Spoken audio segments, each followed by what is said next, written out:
after my wife, Evelyn, died. I thought the only thing left for me to do in this world was protect her memory. 40 years of marriage. 40 years of building a $600 million estate together.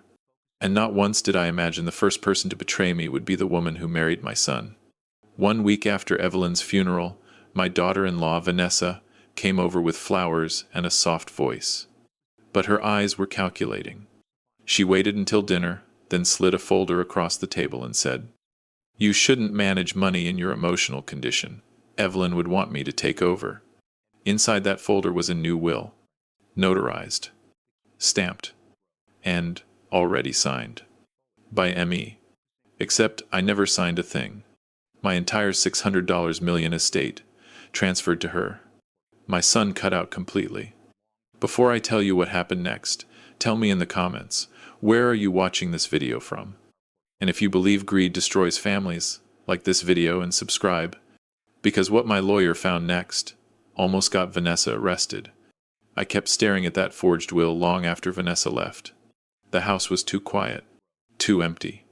Her perfume still clung to Evelyn's chair, and that hurt more than any signature on paper.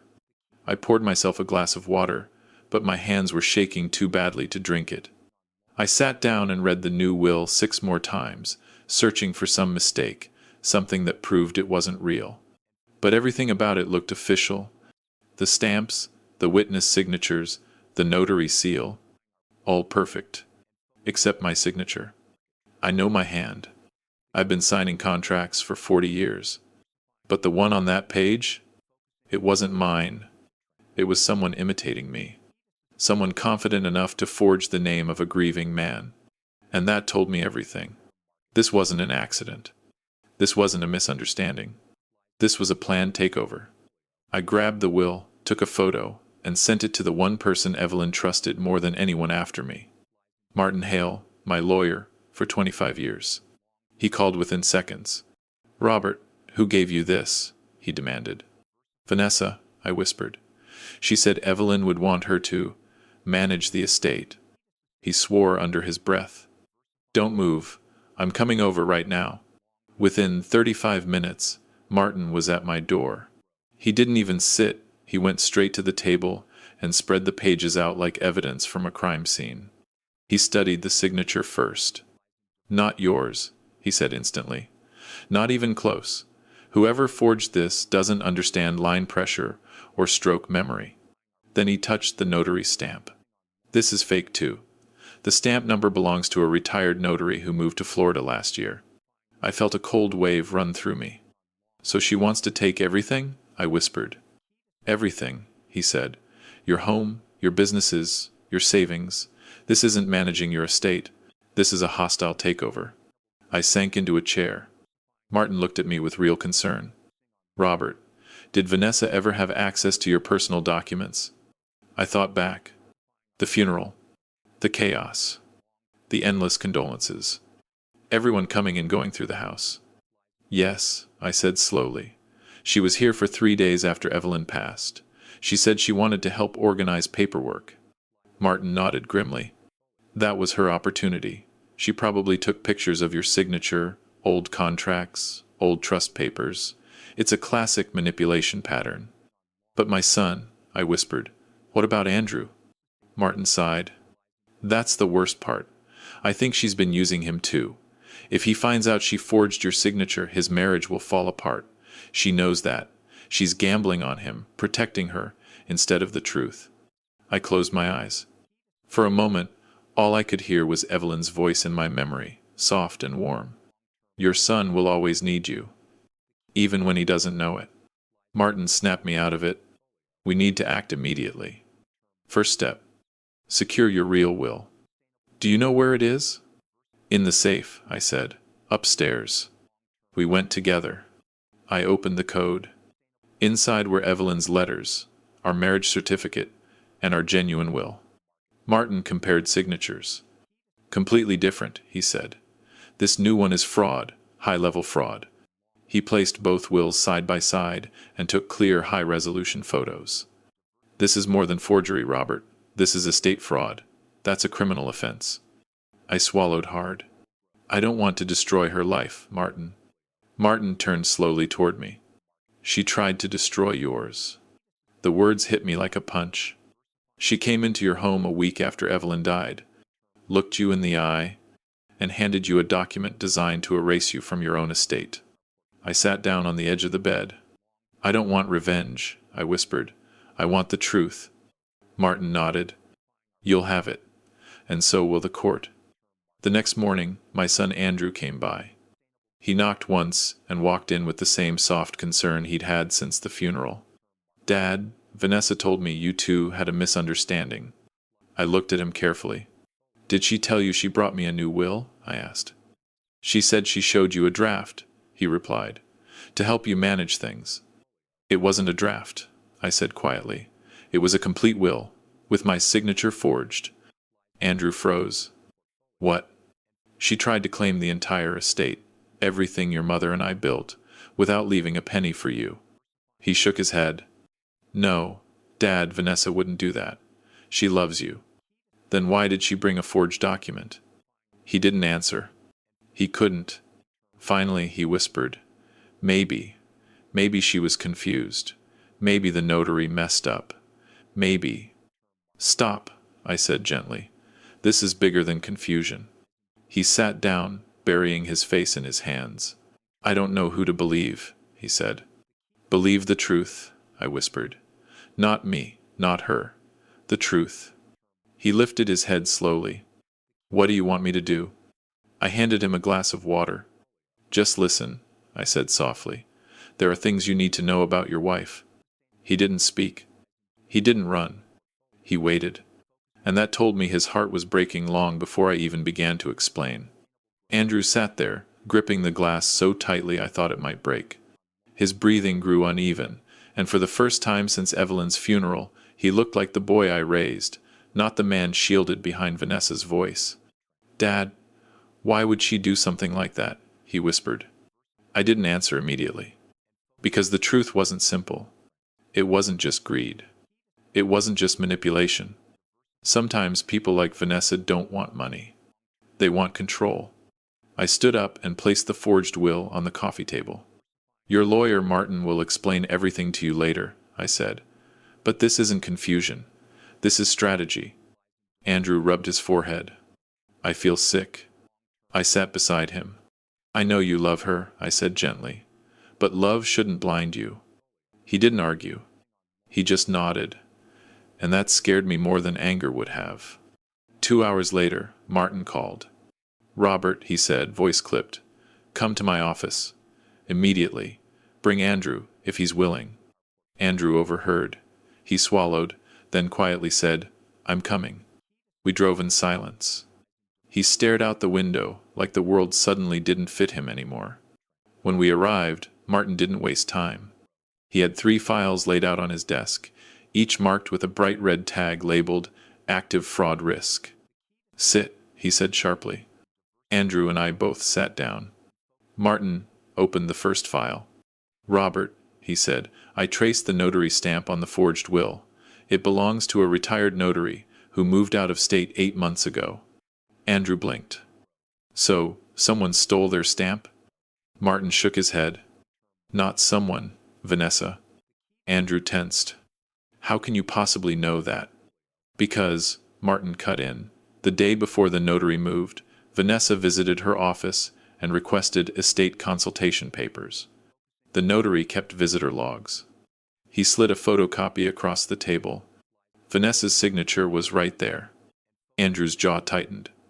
That doesn't prove she forged the will, he said, voice shaky. Martin didn't get angry. He simply opened the second file. This, he said, is a court-level handwriting comparison. I sent both signatures, Robert's genuine one and the forged one, to a forensic specialist. The results are already back. He handed Andrew the report.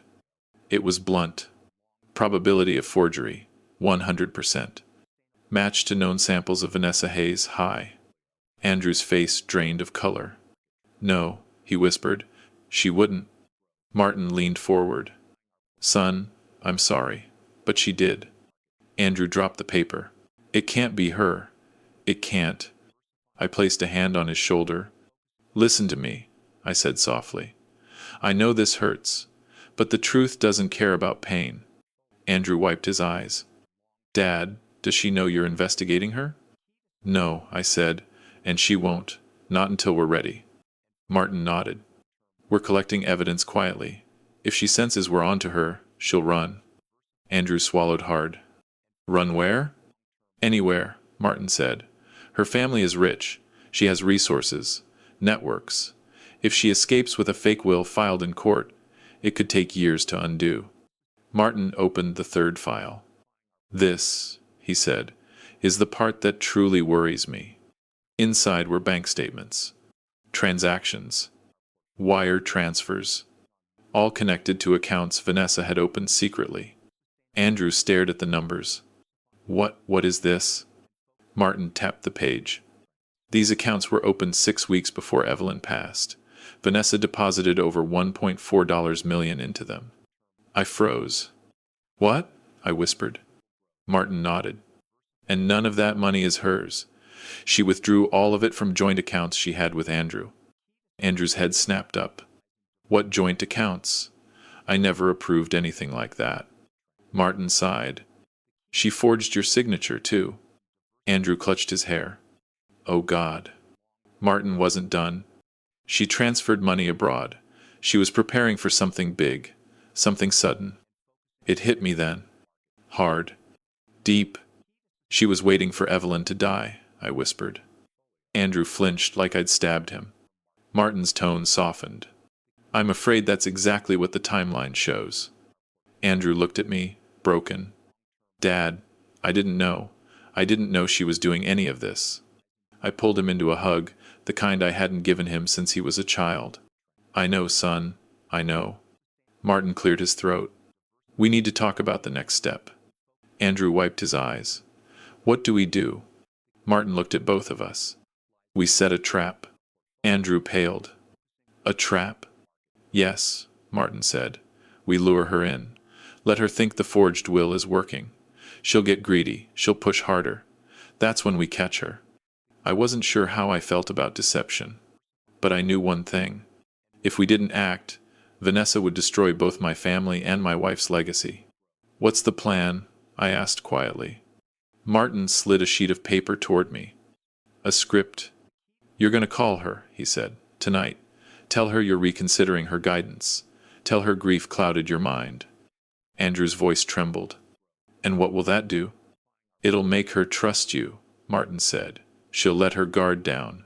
And then she'll reveal the next part of her plan. Andrew ran his hands over his face. I can't believe I married someone like this. I leaned toward him. You trusted someone who didn't deserve you. That isn't a sin. It's a wound. He nodded silently. Martin stood. I'll be in the other room when you make the call. Put it on speaker. Document everything. What if she realizes something is wrong? I asked. Martin smiled weakly. She won't. Narcissists never believe anyone can outsmart them.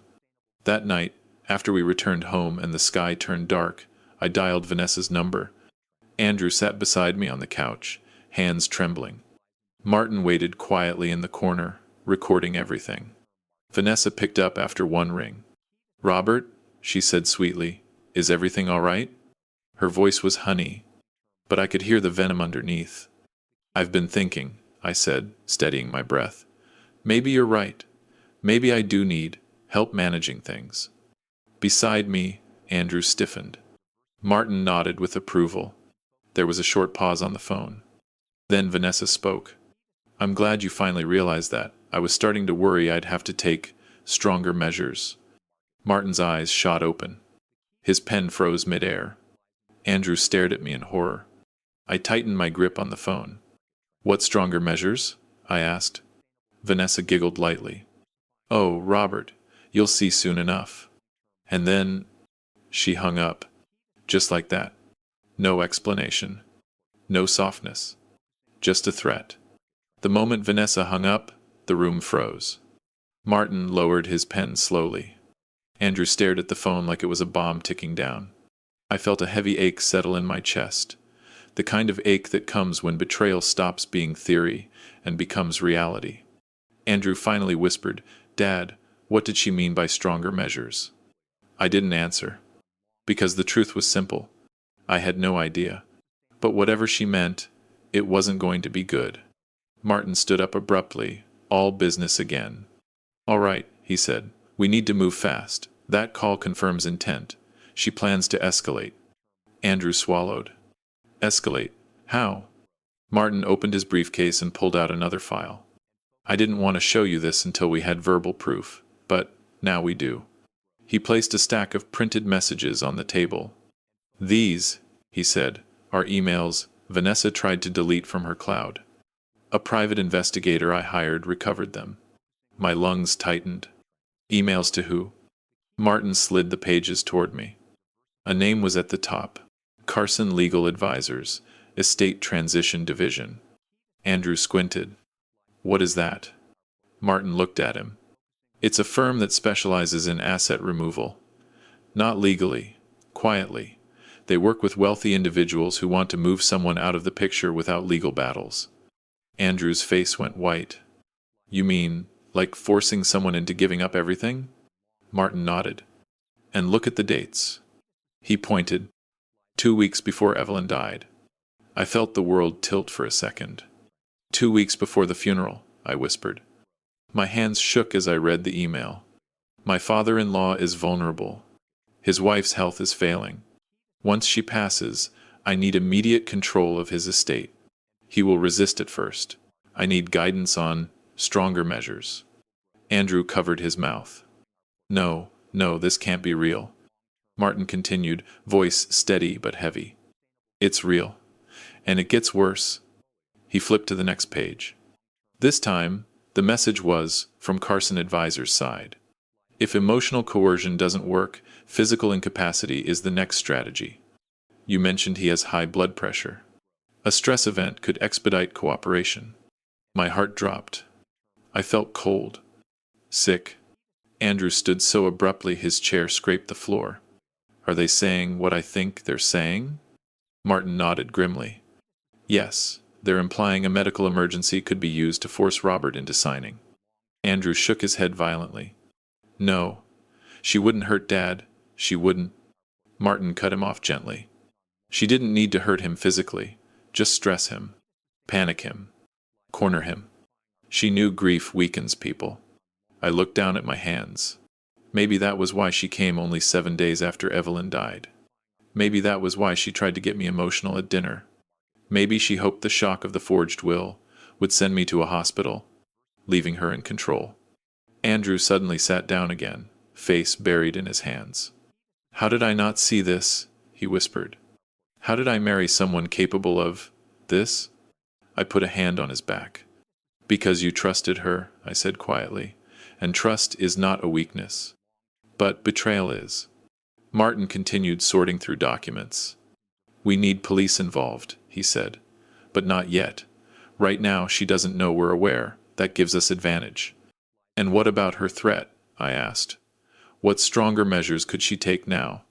Martin sighed. There are 2 options, he said.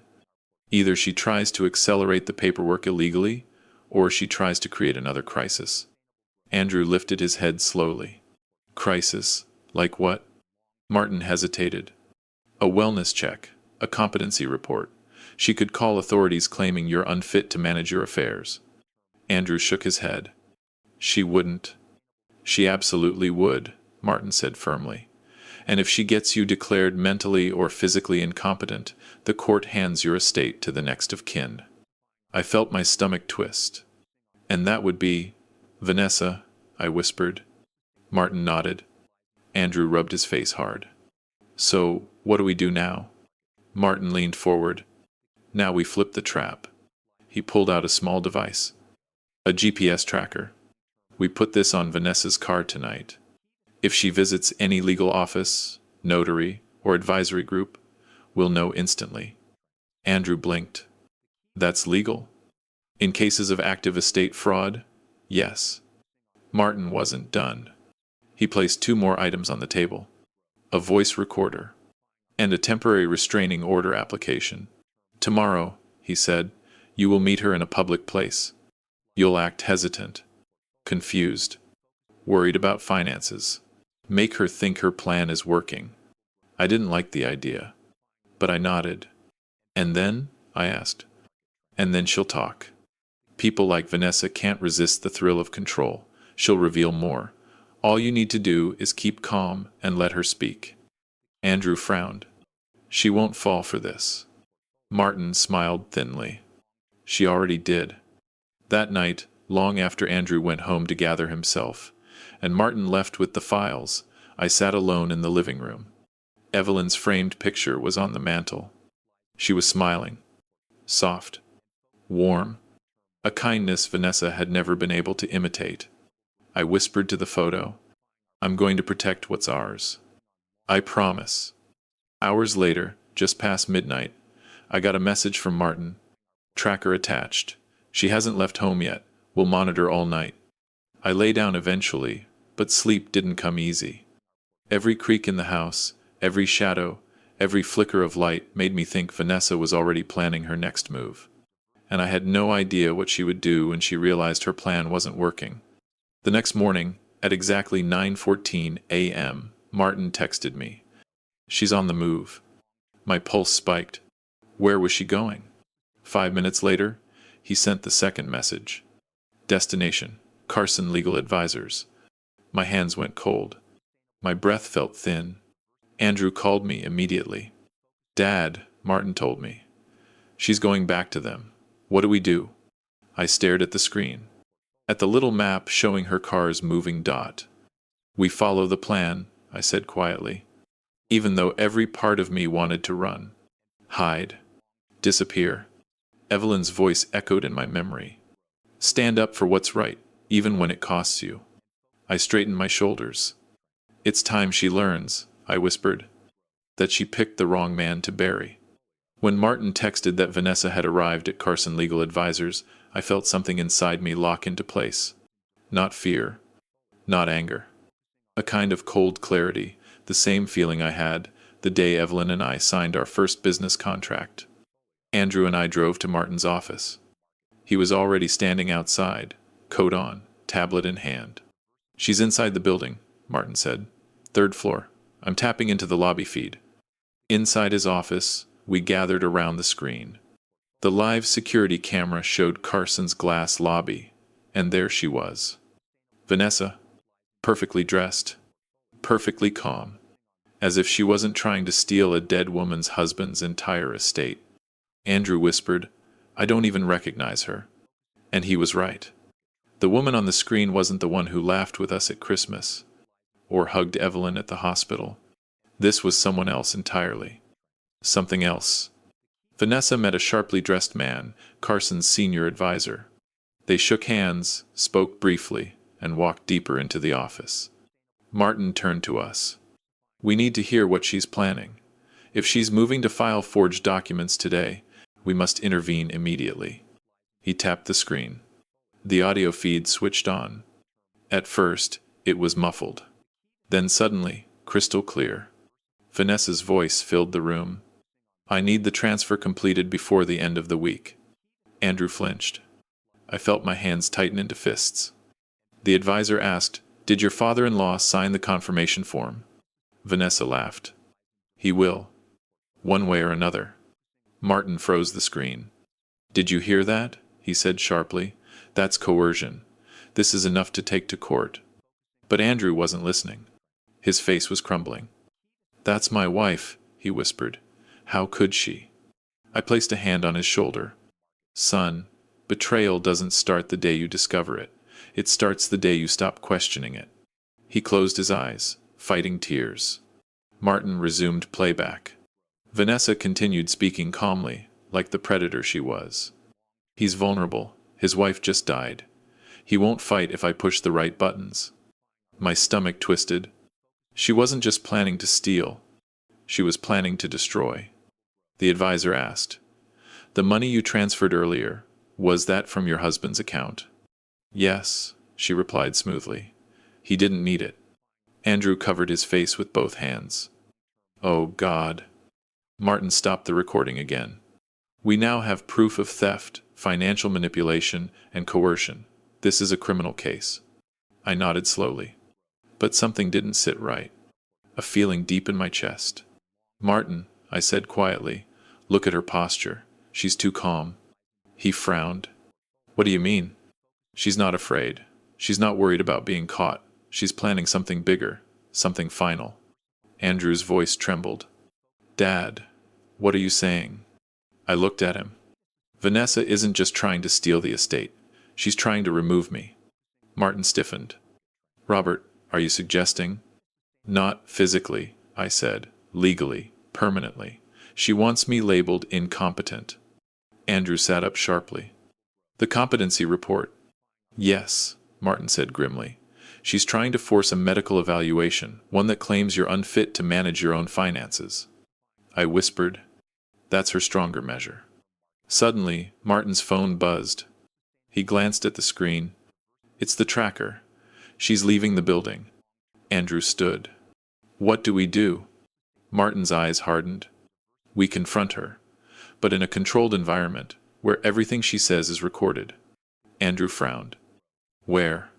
Martin smiled coldly. Your house. We arrived home 15 minutes before Vanessa. Martin set up the recorder under the center table. Andrew paced, unable to breathe right. Me?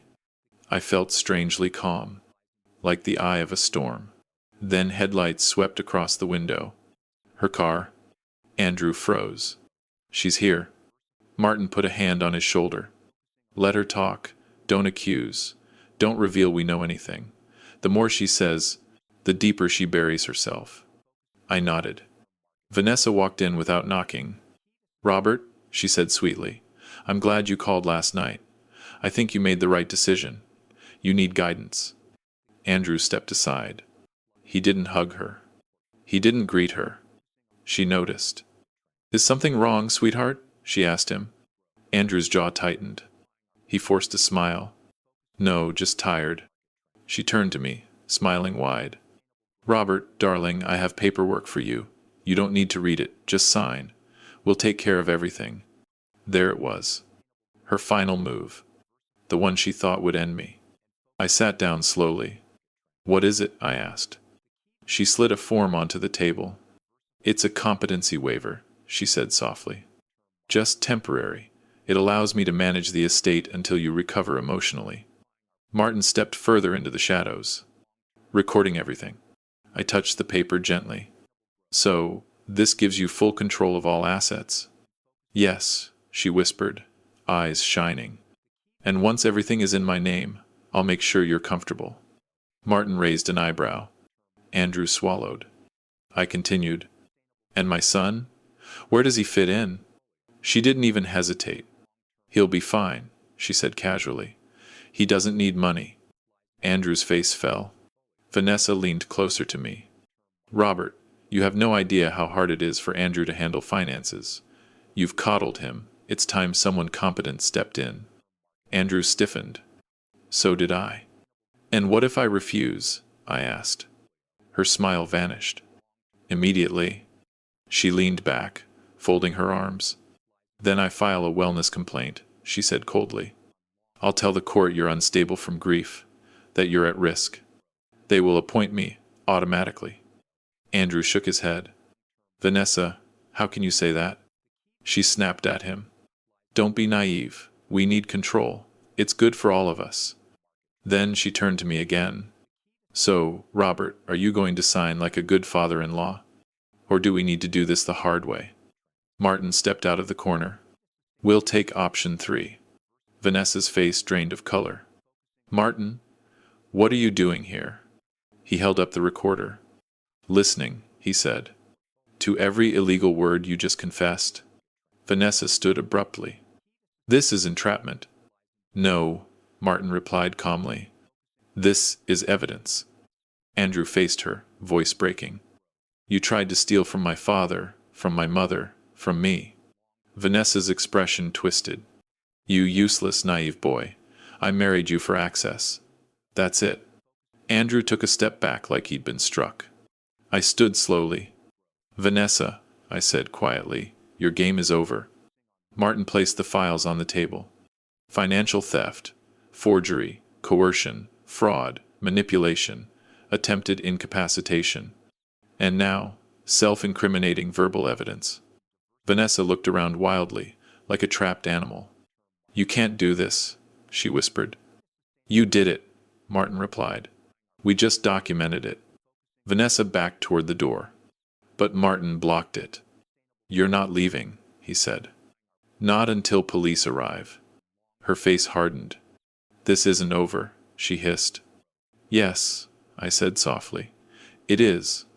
Vanessa stood frozen, her eyes darting around the room like she was searching for an escape hatch that didn't exist. Martin didn't move from the doorway. Andrew couldn't even look at her. And I felt nothing. No anger, no satisfaction. Just a heavy sadness that the woman my son married had always been pretending. A car pulled up outside, tires crunching softly on the gravel. Vanessa's eyes widened. "No, no, Robert, don't do this. Think about Andrew." Andrew finally spoke, and his voice didn't tremble this time. "Think about me, Vanessa. You never thought about me. You thought about money, power, control. You fooled me, but you're not fooling anyone now." The door opened. 2 officers stepped inside. "Ma'am," one said calmly, "we need you to come with us." Vanessa shook her head aggressively. "On what grounds? This is all lies." Martin placed the files in the officer's hands. Forgery, financial theft, estate fraud, coercion, attempt to declare an elder mentally incompetent for personal gain, and a recorded confession. The officer flipped through the documents, then looked directly at Vanessa. "Ma'am, please turn around." "No," she screamed. "Andrew, tell them it's not true." Andrew stood still, silent. His eyes filled with heartbreak, not love. The officer gently took Vanessa's hands. She jerked and twisted, but there was no escaping the truth anymore. The cuffs clicked. Her entire mask shattered. "You'll regret this," she screamed at me as they walked her toward the door. "You old fool. That money should have been mine. All of it mine." The officers guided her out. Her voice echoed down the hallway until the door shut. And then, there was silence. A silence that felt like fresh air after a storm. Andrew collapsed onto the couch, burying his face in his hands. "I'm sorry, Dad," he whispered. "I didn't see it. I didn't see any of it." I sat beside him. "You weren't supposed to," I said softly. "People like Vanessa, they hide the worst parts of themselves until they don't need to anymore." He nodded painfully. "I don't know how to forgive myself." "You don't need to," I said. "You just need to heal. And healing takes time." He looked at me then, really looked at me, with the same eyes he had as a child when he broke something precious and didn't know how to fix it. "I thought she loved me," he whispered. "I know," I said, "but her love had conditions. Real love doesn't." Andrew wiped his eyes. "What happens now?" "Now," I said gently, "we rebuild. Together. No more secrets. No more pretending." He leaned against me quietly, like he used to when he was little and afraid of thunderstorms. Martin walked over, closing his briefcase. "It's over, Robert," he said. "Legally, emotionally, financially, it's all over." I nodded. "Thank you, Martin. Evelyn trusted you for a reason." He smiled sadly.